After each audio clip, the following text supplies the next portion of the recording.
Hello students, आज हम कक्षा 7वीं की एड ग्रेड करने वाले हैं। ये गणित का अध्याय 2 है, भिन्न एवं दशमलव।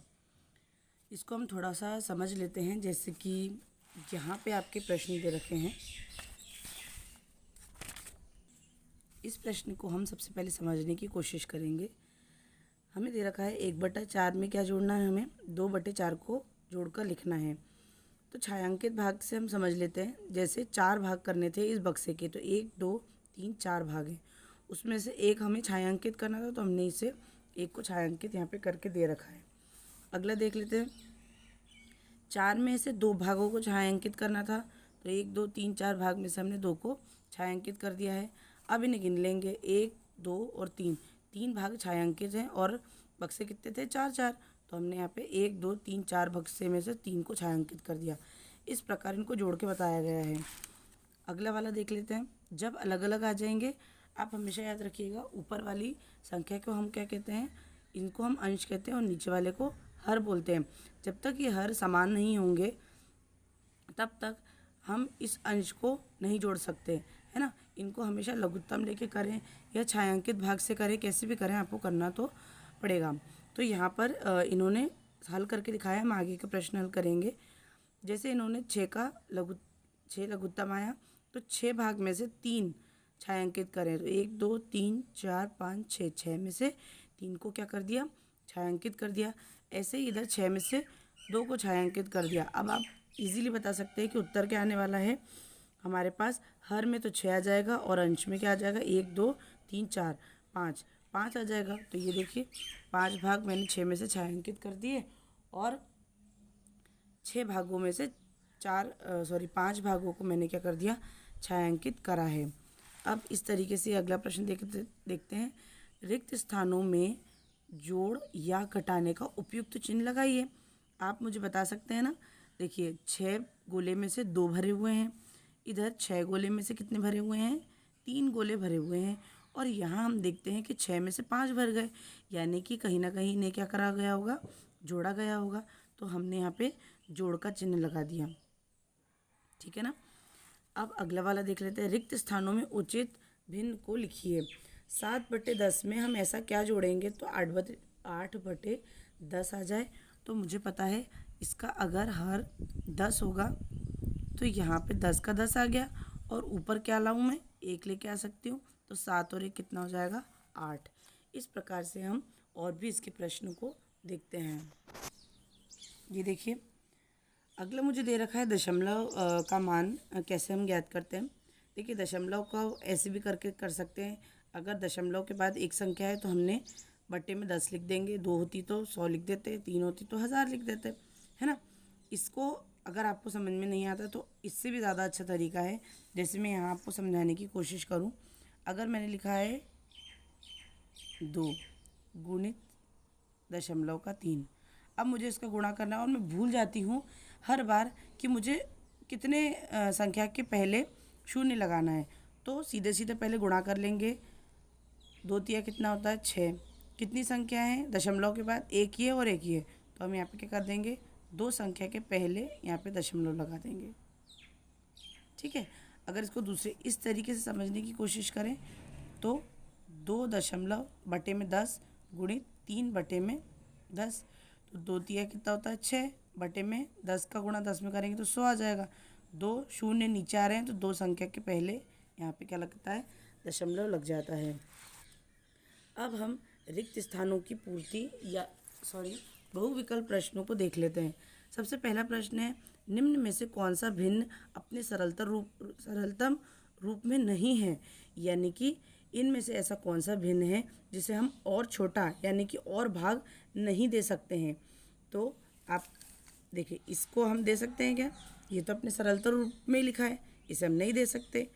इसे दे सकते हैं क्या और भाग, तो नहीं हो सकता।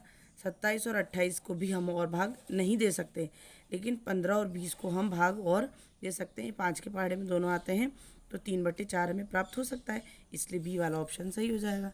तो यहाँ पे हम बी को क्या कर सकते हैं, गोला भी लगा सकते हैं, आप लगा लीजिएगा।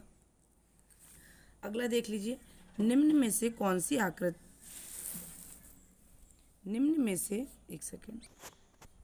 निम्न में से कौन सी आकृति 2 गुणित 1/5 को दर्शाती है? तो 2 गुणित 1/5 का मतलब क्या है? 1/5 2 बार लिखा हुआ है ना। तो मैंने 2/5 यानी कि 5 हिस्से देख लीजिए, इसमें तो 3-3 है, तो ये तो कोई काम का नहीं है। इसमें 4 हिस्से दे रखे हैं एक बक्से के, ये भी कोई काम का नहीं है। इसमें एक बक्से के 2 हिस्से दे रखे हैं, ये भी कोई काम का नहीं है। इस गोले के 5 हिस्से दे रखे हैं, 1 2 3 4 5, और कितने चाहिए हमें? 2 गोले। तो दोनों हमारे पास वृत्त प्राप्त है। इसमें से 5 में से एक छायांकित करना है, तो 5 में से मैंने एक एक छायांकित कर दिया, है ना। तो ये सी वाला क्या हो जाएगा? सही हो जाएगा। अगला प्रश्न देखिए, निम्नलिखित में से किस युग्म के बीच में स्थित है? अच्छा, 0.023 निम्नलिखित में से किस युग्म के बीच में स्थित है? तो आप देख सकते हैं यहाँ पे सिंपल सी चीज़ है, दशमलव के बाद 3 अंक दे रखे हैं, यानी कि कम अंक वाले के बीच में तो ये आने से रही। तो यहाँ पे देखिए दशमलव के बाद 1 अंक है तो इसमें नहीं आ सकती, यहाँ पे 2 अंक है तो इसमें नहीं आ सकती। यहाँ पे देखिए 3-3 अंक है, पर 23 24 के तो पहले ही आता होगा ना, तो ये भी कट गया। इधर देखिए यहाँ पे 29 के पहले 28 27, है ना, 26 25 और 24 और 23, तो 23 आ सकता है इसके बीच में, तो ये वाला सही हो जाएगा। अगला 2/3 को भाग देना है हमें 1/4 से, तो क्या मान प्राप्त होगा? तो 4 प्राप्त होगा। कैसे? हम जानते हैं कि 2/3 हमको भाग का चिन्ह हटाना है, तो हम गुणा का लगाते हैं। 6/1 आ जाएगा। अगली संख्या क्या होती है? पलट जाती है ना, तो मैंने पलट दी। अब इसको हम इससे भाग देंगे तो बचेगा 2, हाँ, तो 2 × 2 कितना होता है? 4 होता है। ठीक है, अगला देखते हैं। 250 मीटर को किलोमीटर में परिवर्तित करके क्या प्राप्त होगा? आपको पता है 1 किलोमीटर में कितने मीटर होते हैं? 1000 मीटर होते हैं। तो 250 में कितने होंगे? तो 250 बटे में 1000। इस शून्य से ये शून्य कट गया। 2 जीरो दे रखे हैं, तो 2 संख्या के पहले यहाँ दशमलव आएगा। तो मैंने देखिए 2 संख्या के पहले का दशमलव है यहाँ पे। अगर मैं शून्य को नहीं काटती तो 3 के पहले आता, तो 1 2 3 के पहले आता, तो डी वाला क्या हो जाएगा? सही हो जाएगा। अगला प्रश्न देखते हैं। नीचे दिए गए प्रश्नों को हल कीजिए। एक समकोण हम जानते होंगे 90 डिग्री का होता है ना, और एक ऋजु कोण जो कि 180 डिग्री का होता है। तो कौन सा भाग होता है? एक समकोण एक ऋजु कोण का आधा भाग होता है। प्रश्न नंबर 7, सुशांत 1 घंटे में किसी पुस्तक का 1/4 भाग पढ़ता है। वह 2 सहित 1/2 घंटे में उसी पुस्तक का कितना भाग पढ़ लेगा? तो सुशांत 1 घंटे में पुस्तक का भाग पढ़ता है कितना? 1/4। तो वो 2.5 घंटे में 2 सही 1/2 घंटे में पुस्तक का कितना भाग पड़ेगा? तो हमने 1/4 को इसमें गुणा कर देंगे। मैं 1 रुपये में 2 टॉफ़ी लेके आती हूँ, तो मैं 2 रुपये में कितनी टॉफ़ी लाऊंगी? तो मैं सीधे सीधे गुणा कर देते हैं ना, बिल्कुल वैसा ही है ये। तो 1/4 का हम गुणा काय में कर रहे हैं? 2 सही 1/2 में। इसको हम अपने सरलतम या मानक रूप में लिख लेते हैं। तो 2 × 2 करेंगे तो 4 और 1 5, तो यहाँ पे आ जाएगा 5/2। इसको हम ऊपर का ऊपर गुणा हो जाएगा 5 और नीचे का नीचे, तो 2 4 दूनी 8, तो 5/8 भाग क्या हो जाएगा? वो पढ़ लेगा। अगला प्रश्न देख लेते हैं। एक कप का 1/3 भाग पानी से भरा हुआ है। इसे पूरा भरने के लिए कितना भाग बाकी है? तो एक कप का भरा हुआ भाग कितना है? 1/3। आपको पता है कोई भी चीज़ एक होती है, संपूर्ण एक होती है। शेष भाग तो एक में से हम 1/3 को घटाएंगे, तो यहाँ पे लघुत्तम आएगा 1 है यहाँ पे, तो 3 आ जाएगा। 3 के पहाड़े में 1 कितने बार में आता होगा? 3 बार में, तो 3 - 1 करेंगे तो यहाँ पे बचेगा 2/3 भाग बाकी है। अगला प्रश्न, एक चाय की दुकान में 3 दिनों में दूध की खपत क्रमशः 5.2 लीटर, 3.8 लीटर और 6.3 लीटर है। दूध की औसत खपत ज्ञात कीजिए। आपको पता है औसत का मतलब होता है जो ऊपर हमको योग निकालना है सारी संख्याओं का और नीचे उसकी गिनती लिखनी है ना। तो मैंने यहाँ पे लिखा दूध की औसत खपत, तीनों दिनों का दूध की खपत का योग और बटे में दिनों की संख्या। ऊपर खपत लिख दी है ना, और बटे में 3 दिन ही थे तो 3 दिन लिख दिए। तो ये आ गया हमारे पास 15.3 बटे में 3, यानी कि 3 के पहाड़े में 15, 5 बार में आता है तो 5, और 3 एक बार में आता है तो 1 लीटर। अब आप जिस बच्चे को ये जोड़ना नहीं आता वो देख लेंगे।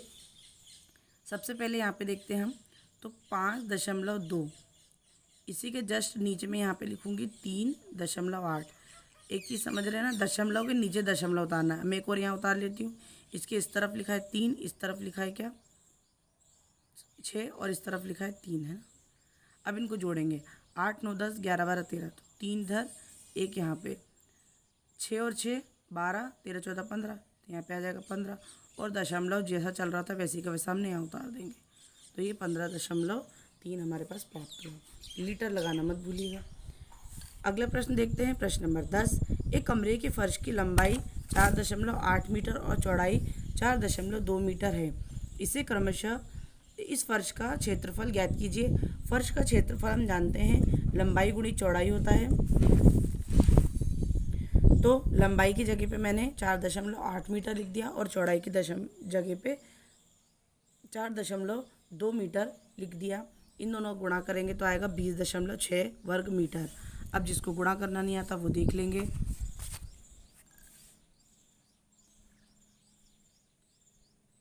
पहले आप भूल जाइए कि इसके अंदर दशमलव लगा है, उससे घबराइएगा नहीं, है ना। अब 2 का गुणा हम 8 में करेंगे तो 2 अट्ठे कितना होता है 16, और 2 चौक कितना होता है 8 और 1 9, ठीक है। तो हमने यहाँ 9 लिख दिया, एक जगह खाली छोड़ देंगे। फिर 8 का पहाड़ा 4 बार पढ़े, या 4 का पहाड़ा 8 बार पढ़े, कितना आएगा हमारे पास 32, उसका 2 हासिल आई 3। फिर 4 चौक 4 4 16 होता है, और 17 18 19, यहाँ पे आ गया 19। इनको जोड़ देंगे, यहाँ पे आ जाएगा 10, और यहाँ पे आ जाएगा 2, सॉरी यहाँ पे 1 आएगा। इसके बाद में हमारे पास प्राप्त हुआ 20.16 हमारे पास प्राप्त हुआ है। हम देखते हैं कि यहाँ पे कितनी है, दशमलव के बाद 2 संख्या है, तो हमने 2 संख्या के पहले दशमलव लगा दिया, ठीक है। वर्ग मीटर लिखना मत भूलिएगा, बहुत ज़्यादा आसान होता है। अगर आपको चाहिए भिन्न में जोड़ते कैसे हैं, तो मेरे चैनल पे एक वीडियो डला हुआ है कि भिन्नों का योग कैसे किया जाता है। अगर आपको वो पसंद आएगा तो मैं और भी वीडियोज़ इस तरीके से बना सकती हूँ। अगला प्रश्न देख लेते हैं। 9 सही 3/4 मीटर लंबी रस्सी में से 3/4 मीटर लंबे बराबर टुकड़े काटे जाएं तो कितने टुकड़े मिलेंगे। तो रस्सी की लंबाई हमें दे रखी है 9 सही 3/4, इसको सरल रूप में करा तो 9 चौक कितना होता है 36, 36 27 28 और 36 37 38 और 39, तो 39.4 मीटर आ गया। 3/4 मीटर लंबे बराबर टुकड़ों की संख्या, तो हमने 39.4 गुणे भागित 3/4 लिखा है। इसको हम जानते हैं कि भाग को अगर गुणा में बदलना है तो बाद वाली संख्या पलट जाती है, हमने पलट दिया। 3 के पहाड़े से इसको काट दिया और 4 से 4 कट गया, हमारे पास बचा 13 टुकड़े, तो 13 टुकड़े इसका सही उत्तर हो जाएगा। एक तोते और एक कबूतर ज़मीन में क्रमशः 20 सही 1/8 मीटर और 20 सही 1/2 मीटर की ऊंचाई पर उड़ रहे हैं। यदि 1 मीटर प्रति 2 सेकंड की गति से वे नीचे आते हैं तो ज़मीन पर पहले कौन आएगा और उसके ज़मीन पर नीचे आने में लगने वाला समय ज्ञात कीजिए। मेरे यहाँ पर आज बहुत ज़्यादा हवा चल रही है और इस वजह से बार बार मेरा पेज उड़ जाता है। मैंने जगह को बदल दिया है जिससे कि परेशानी ना हो, मेरी लिंक भी बार बार टूट रही है इस वजह से। तो अब हम अच्छे समझने की इसको कोशिश करेंगे। मैं चाहूँगी कि आप लोग विशेष ध्यान दें इस पर, ठीक है। तो अब हम अगला देख लेते हैं, इसका उत्तर कैसे करेंगे हम हल। यानी कि एक तोता और एक कबूतर दे रखे, उनकी ज़मीन से ऊंचाई दे रखी है हमें, और वो 1 मीटर में 2 सेकंड तक नदी के नीचे ज़मीन के नीचे गिरते चले जाते हैं, है ना। तो ज़मीन के नीचे आने लगते हैं, तो हमें बताना है कि पहले दोनों में से कौन आएगा। तो मैंने ऐसे पार्ट कर लिया, आप एक के नीचे एक ही उतारिएगा। तोते की ज़मीन से ऊंचाई लिख ली है मैंने, 20 सही 1/8 थी, यानी कि 20 का पहाड़ा 8 बार पढ़ेंगे तो आएगा कितना 160, और 1 जोड़ देंगे तो 161/8 मीटर, ठीक है। इसी तरीके से कबूतर की भी लिख ली है मैंने, 20 सही 1/2 मीटर, यानी कि 40 41/2 मीटर। अब 1 मीटर में 2 सेकंड की गति से नीचे आते हैं, तो हमने 2 का गुणा कर दिया। 2 के पहाड़े में 8 4 बार में आता है, इसका हमने दशमलव में मान निकाल लिया है। ठीक है, 161 को 4 से भाग देंगे तो 40.25 सेकेंड हमारे पास उत्तर प्राप्त होगा। ऐसे ही हमने कबूतर का देख लिया है, 41/2 और गुणित 2, तो ये तो आसानी से कट गया, भाग चला गया, 2 का 2 में 41 सेकेंड बचा हमारे पास।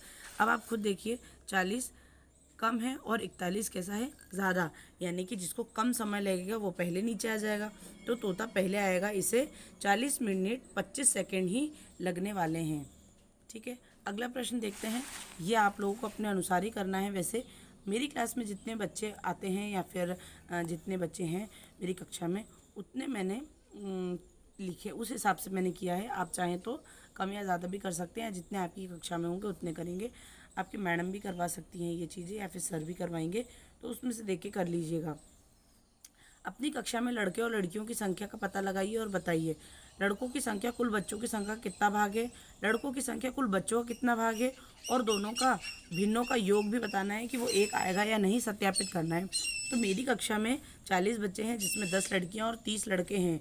कुल बच्चों में से लड़कियों का भाग, तो लड़की पूछी है तो हम कुल में से यानी कि 40 में किसका 10 में 40, 10/40 लिखेंगे तो कितना आ जाएगा, 1/4 भाग लड़कियां कुल बच्चों का है। ऐसे लड़कों का निकाल लेंगे तो लड़के कितने हैं मेरी कक्षा में 30, तो 3/4 भाग आ जाएगा। अगला है योग निकालना है, ये 1 आना चाहिए, तो 1/4 और 3/4 का योग करेंगे तो नीचे तो आप देख रहे हैं हर समान है, तो 4 आ जाएगा और ऊपर वाली संख्या अपने आप जुड़ जाएगी, तो 3 और 1 4 हो जाएगा। इन दोनों को भाग देंगे तो 1 आएगा, यानी कि ये सत्यापित करता है। इसके बाद वाला प्रश्न देख लेते हैं। उसके पहले हम ये प्रश्न देख लेते हैं, ये भी आप लोगों को अपनी समझ से ही करना है। इसके बाद हम ऊपर वाला प्रश्न देखेंगे। आपने अपने माता पिता की आयु पूछी और बताइए, आपकी आयु आपके पिता की आयु का कौन सा भाग है, आपकी आयु आपकी माता की आयु का माता पिता की आयु के योग का कितना भाग है। यदि आपकी आयु और आपके पिता माता की आयु के योग को एक वृत्त पर प्रदर्शित करें तो उस वृत्त पर आपकी आयु वाला भाग को छायांकित कीजिए। तो माता की आयु मान लिया हमने कि 35 साल होगी और पिता की 40 होगी, तब आप 12 साल के हो सकते हैं, ज़्यादा के भी हो सकते हैं, कम के भी हो सकते हैं, अपने अनुसार लिखिएगा। इसमें से हम पहला वाला देख रहे हैं, यानी कि पिता की आयु का कौन सा भाग है, आपकी आयु, पिता 40 साल के हैं, आप 12 साल के हैं, तो इनका हम भाग देंगे तो 3/10 भाग निकल के आएगा। माता पिता की आयु का योग कितना होगा, 75, 40 और 35 75 होते हैं।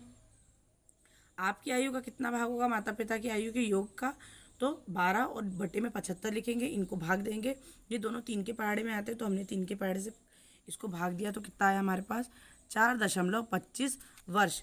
अब मुझे पता है इसी वाले हिस्से को, ये आप देख रहे हैं ना, इसी को आपको क्या करना है, छायांकित, यानी कि मुझे 25 इस वृत्त के अंदर 25 भाग करने हैं, तो मैंने 25 भाग कर लिए। छायांकित कितने करूँगी मैं, अपनी आयु का, यानी कि 4, तो मैंने देखिए यहाँ पे 4 को छायांकित किया है।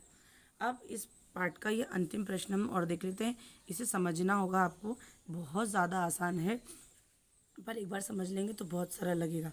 अगर आप मेरे चैनल पर नए हैं, पहली बार मेरे चैनल को देख रहे हैं, तो सब्सक्राइब करना बिल्कुल भी ना भूलें, और इस वीडियो को लाइक करें, शेयर करें, और कोई भी मन में डाउट आता है तो मुझे कमेंट सेक्शन में बताएं, मैं आपके डाउट्स को क्लियर करने की पूरी कोशिश करूँगी। अगला प्रश्न देख लेते हैं। एक शर्ट बनाने के लिए 1/1.5 मीटर कपड़ा चाहिए। आप शर्ट बनाने के लिए एक सही 4/5 मीटर या एक सही 2/5 मीटर कपड़े में से कौन सी लंबाई का कपड़ा चुनेंगे और क्यों?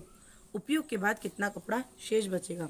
एक सिंपल सी चीज़ मुझे बताइए, अगर मुझे मान लीजिए एक साड़ी 10 मीटर, एक साड़ी बनाने के लिए 5 मीटर कपड़ा लगता है, और अगर मैं 2 मीटर कपड़ा लूँ तो क्या मेरी साड़ी बन जाएगी? क्या नहीं बनेगी, क्योंकि कपड़े की लंबाई काफ़ी कम है, यानी कि 3 मीटर रह जाएगी।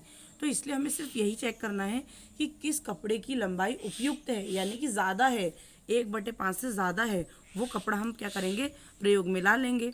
तो पहले कपड़े की लंबाई मैंने दशमलव में लिख ली है, एक सही 4/5 को मैंने भिन्न के रूप में, सरल रूप में लिखा है, यानी कि 5 कम 5 और 4 9/5, 1/8 मीटर हो जाएगा। ठीक है, मतलब ये ज़्यादा हो गया 1/1.5 से, इसे हम उपयोग में ला सकते हैं। दूसरा कपड़ा भी देख लेते हैं। दूसरे कपड़ा 1.4 मीटर हो रहा है, यानी कि हम इसे उपयोग में नहीं ला सकते। ये 1.5 मीटर से कम है, इसलिए हम इसे इस उपयोग में नहीं लेंगे। अतः हम पहले कपड़े को चुनाव करेंगे, क्योंकि 1.5 मीटर कपड़े की शर्ट बनाने के लिए कपड़े की लंबाई क्या है, उपयुक्त है या सही है। शेष कपड़ा कितना बचेगा, तो जो ये कपड़ा है यानी कि पूरे में से हम इतने कपड़े को 1.5 मीटर कपड़े को घटा देंगे। शेष बचे या बचा हुआ पूछे या घटा हुआ पूछे तो हमेशा माइनस करते हैं। तो इन दोनों को हमने घटाया तो हमारे पास 0.3 मीटर संख्या यानी कि कपड़ा प्राप्त होता है, शेष कपड़ा प्राप्त होता है। तो इस तरीके से आप भिन्न और दशमलव को अच्छे से समझ चुके होंगे। अगर आपको इसमें कोई भी डाउट आता है तो कमेंट सेक्शन में कमेंट करना बिल्कुल भी ना मिलती हूँ आपको नेक्स्ट वीडियो में। तब तक के लिए धन्यवाद।